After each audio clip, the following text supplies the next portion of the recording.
What's up, everybody, man? Back. Welcome to a brand new video, and today we're going to be doing another Godzilla Kong news roundup. In this video, we will be continuing our chronological journey through the development and release of Godzilla Kong: The New Empire by talking about and finishing off the events that happened in March, and actually we're getting into April now. Today we're going super deep into the making of Godzilla Kong: The New Empire, and there is so much detail here that is so mind-blowing to me. I'm really excited to talk about it. Let's get into it.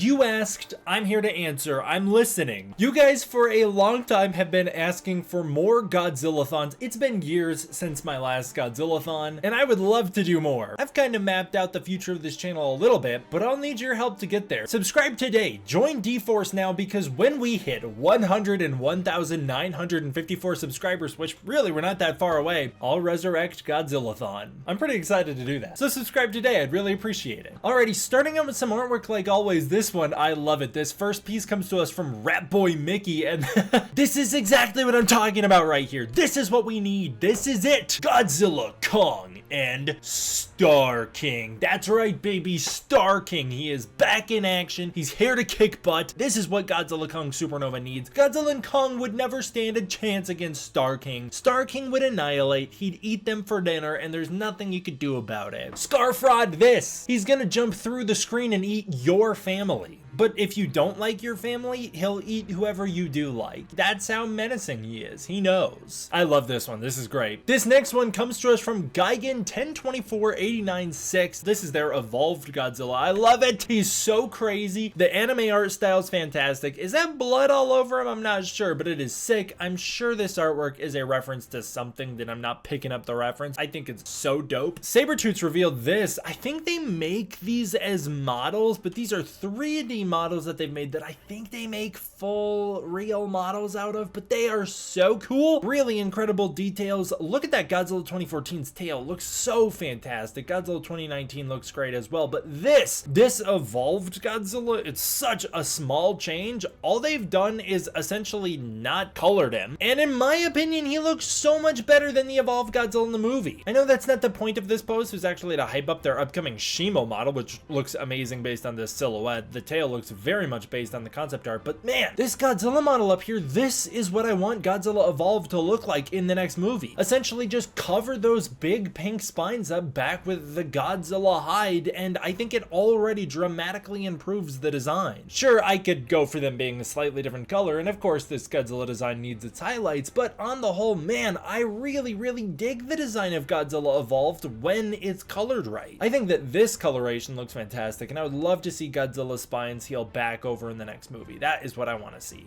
Haya Toys revealed their upcoming King Ghidorah 2019 2.0. This $110 figure is packed to the brim with articulation. It features a brand new revamped paint job that really accentuates the sculpt here. Man, they've gone crazy on the shading on this thing. It looks amazing. I love the shading that they've done on the veins inside Ghidorah's wings. Also really like what they've done with the faces. The whole thing I think looks great, and it does come with the gravity beams, which look amazing as well. I'm a huge Ghidorah stan, and I think that this looks fantastic. So big shout outs, Haya. I love this thing. I'd love to get it, but I can't afford it. Next up, the Spiral Studios Hall of Fame series Titanus Amalok was revealed with glow-in-the-dark paint. Of course, Amalok appears in the Godzilla Dominion comic. Amalok is pretty sweet. He's kind of like a Groot-ish monster, like made of trees. He reminds me actually a lot of Ultimate Swampfire, especially with the blue. He looks sick, dude. I think he looks fantastic. I just can never quite get my head around the design of Amalok in that comic book, but this kind of gives us a bit of a look that Amalok's lower torso is kind of built like Kaiser Ghidorah with 4 legs, it appears. This thing runs $230, obviously very expensive, but it is Spiral Studios, so to be expected. Weta started to release essentially like a mini documentary's worth of information on the making of Godzilla Kong: The New Empire, and it is packed to the brim with wonderful details. I highly recommend checking this out, especially because I'm not sure how much I'm gonna get to show given how overly weirdly protective Warner Bros. Is about Godzilla Kong: The New Empire. In particular, they hit my channel harder than it seems most, but I know Dangerville struggles with it as well. It's like they really don't want people talking about this movie because anytime I show footage from it, I get the smackdown. But I highly recommend you going and checking out this Weta series. It is fantastic. I'll show what I can, but mostly it'll be images, I'm sure. But I'm loving this series. I love to learn about the making of these movies, and we've gotten a ton. The first episode was on the visual cinematography of the movie, and in it they go through how Weta worked on the Hollow Earth sequences in particular. They explain that all of the shots in the movie were designed specially with Adam Wingard during previs. I don't know how involved he was in the final CGI. In fact, if you go back and watch some of my other deep dives into these Weta interviews or the DNEG interviews or any of the special effects interviews, kind of sounds like after the previs, Wingard kind of let them loose and was like, do your thing, and really gave them the keys to the movie, which is a very commendable thing. It sounds like that's one of the things he learned during the process of making Godzilla vs. Kong, and micromanaging from a director on VFX, if the director does not know the VFX workflow, often bogs down the VFX process and winds up with worse VFX than you'd want because they simply want too many changes or don't know how to explain what they want, and it never gives the VFX team enough time to make the movie they want to make. Anyways, they used keyframe animation. This was all done in the previous process that then was shown to the mocap actors, and the mocap actors would essentially re-act out the previs sequences. And so the previs is done first, the mocap actors act it out, and then this becomes the basis for the final shots that make it into the movie. That way you can have some more nuanced performances with the actors' actual performances in there. This is the same VFX workflow that was done for Godzilla King of the Monsters. They reveal that 409 out of 417 shots in the Hollow Earth were all completely digital. As we learned in another video that I've done, the only shots that have live action footage in the Hollow Earth that Weta worked on are the shots inside the heave with like Eileen Andrews looking out the window. The VFX team worked incredibly hard to create the true aesthetic of the film. I mean, in many ways, they carried the bulk of the movie. They were the cinematographers and the actors and everything else they could possibly be. They tried super hard to match the actual live action footage that was shot, including the lenses, not only the way that the lenses would distort the frame and how wide they were, but also the way that they distort color. Cameras and lenses were positioned at the Titans' point of view for this film, foregoing scale to make the Titans feel like actors at the request of Adam Wingard. They tried to use practical camera movements in order to ground the viewer in a sense of familiarity. Adam Wingard wanted the camera to feel alive during the zero gravity fight in order to create a fluid sense of chaos and action, and so the camera was allowed to move in whatever way it wanted.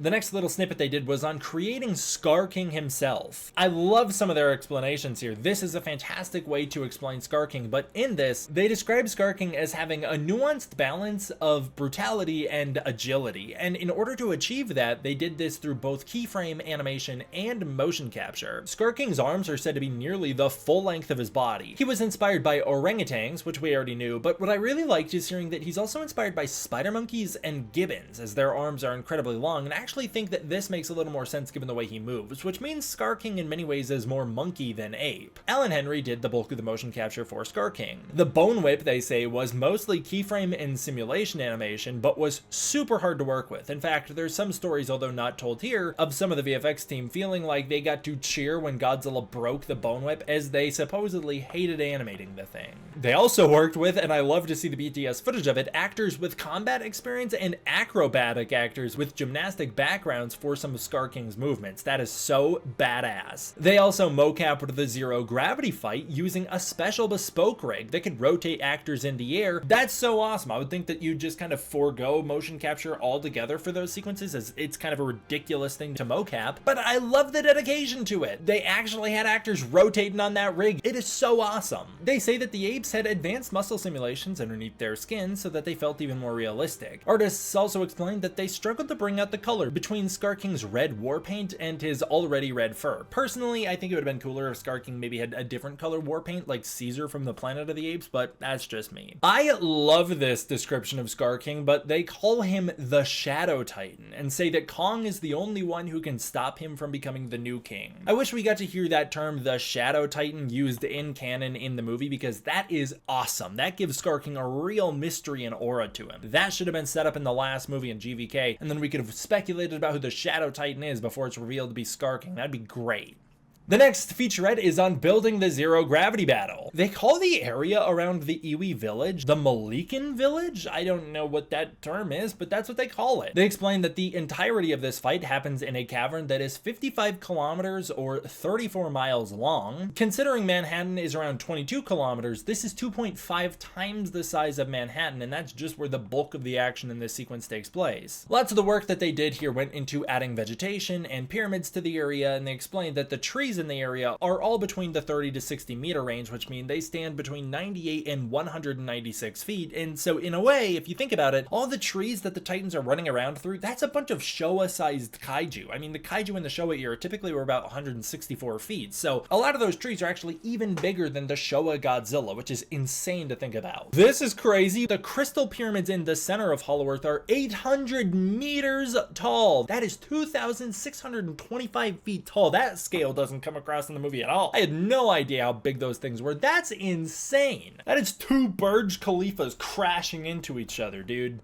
That's like 2.5 Godzilla Earths stacked on top of each other, slamming into each other. The crystal columns are still supposed to be the things illuminating the Hollow Earth in this scene, but additional off-screen lighting was primarily used throughout the bulk of the Hollow Earth sequences, as we've talked about before. The next featurette was about the effects simulations in the movie, and in it they explained that the lava was a huge challenge, as well as the ground and how the Titans interacted with the ground and how the ground would interact with the Titans.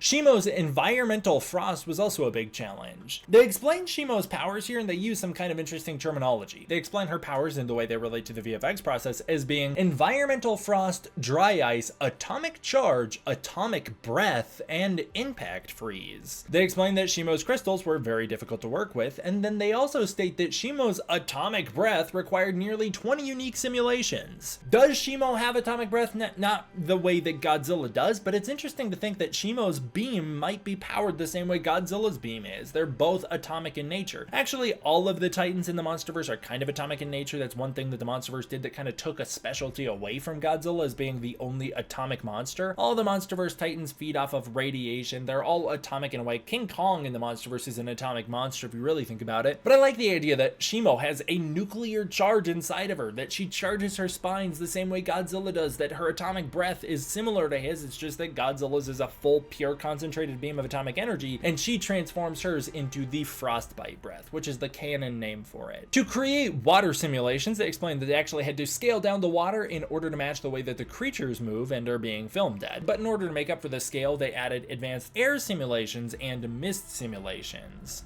The featurette on creating Skar King's arena is incredibly complex and is very much for those of you who are into VFX. Go check that one out in particular. The details I'll run through is that apparently over 100 great apes live in that arena. Interesting to know how many apes Kong is the king of. It's actually not as many as I would have thought. I feel like Skull Island itself could have supported 100 apes at some point. So it's interesting to know how few of them there are there. But that's also 100 freaking great apes. That's a lot. That is enough to take down Godzilla and Shimo and any Titan they wanted if they teamed up. I guess Shimo's kind of our 100 men versus 1 gorilla situation. It's 100 great apes versus 1 Shimo. I personally think that the great apes could take her down, especially if they had their weapons, but I don't know. You guys debate in the comments. The arena itself is said to be 6 times the length of Manhattan, so it's somewhere around 132 kilometers or 13.7 miles. Still not as big as the Grand Canyon for perspective. Some plate photography actually shot in Iceland was projected into these scenes. This adds a real-world variation to the Titan scale. So that's what the plate photography was for. I had no idea. That's insane the way they used it. Taking enormous structures in real life and making them so small on screen is crazy. I always thought that the plate photography was to create the entire backdrops, but that's insane. Incredible work to the VFX teams. The next featurette was on compositing and lighting. They state that lots of the film doesn't have any plate photography in it at all, and that Adam Wingard requested the Hollow Earth to have its own cinematic language, meaning its own lighting, style, movement, and aesthetic. The hardest thing was the scale and speed. They also struggled with the cave lighting for the movie, considering the whole movie basically takes place in a big cave, and so instead they had to treat lighting as a totally separate entity. They had to treat it separate for the ceiling, environments, and characters to create the best aesthetic. To sell the size of the characters, they worked mostly on texturing the environment around them. They also worked super hard to create similar aberrations to the lens as the lenses in real life use. As you can see, there's like some chromatic aberration at the edge of the frames, which means like the RGB distortions you can see at the edge of the frame. Kong Skull Island has a lot of that as well, and whoever did the Rio sequences went way overboard with it. So if you look at the Rio sequences, you can see a lot of that going on in the Rio sequences. That's what they're talking about. The final featurette they've revealed, at least as of now, is on creating Suko. In it, they explained that they worked really hard with Adam Wingard on creating character development for Suko. They paid special attention to his eyes so that he could be cute and also powerful. I wish they had toned down the eyes a bit. They're too big for me and they're too cartoonish, and they do break the immersion for me, but I appreciate the thought. Suko is said to be designed specifically to have red fur. I think maybe again connecting him to Skar King, the only other ape with specific red fur. They describe Suko's arc as going from a frustrated, violent outcast to dedicated and caring friend, which I find really touching. Another one of the featurettes also explains it's the start of a father-son bond between Kong and Suko. His body language and facial expressions, as well as the mocap work done from Luke Hayworker, gave Suko his characterization. They actually say Suko is the most expressive Titan, which I do think comes across on screen, and they worked really hard to make him not cartoonish. They gave Suko this wonderful nervous tick of having him tap himself while covering his face to show that he has trauma and imply a real history there, like he's been abused a lot. And this is his stress response. That is wonderful characterization. They then explain, which is insane, that all the facial animations are keyframed. Incredible work to the keyframe animators on this movie. They did wonderful jobs. That is where I'll leave you for today. Thank you for joining this major deep dive on Godzilla Kong: The New Empire. Really appreciate it. I want to give a huge thank you to my patrons over on Patreon. It is through the support of the patrons on Patreon that I'm able to continue to make videos like this for you in the first place. If you want to support the Patreon, you can use the link in the description below where you can get early access to content, access to the Discord community, and more. If that's not your thing, please consider joining as a channel member. I'd really appreciate it. Thank you guys all for watching. I hope you enjoyed. I will see you all next time for the next one.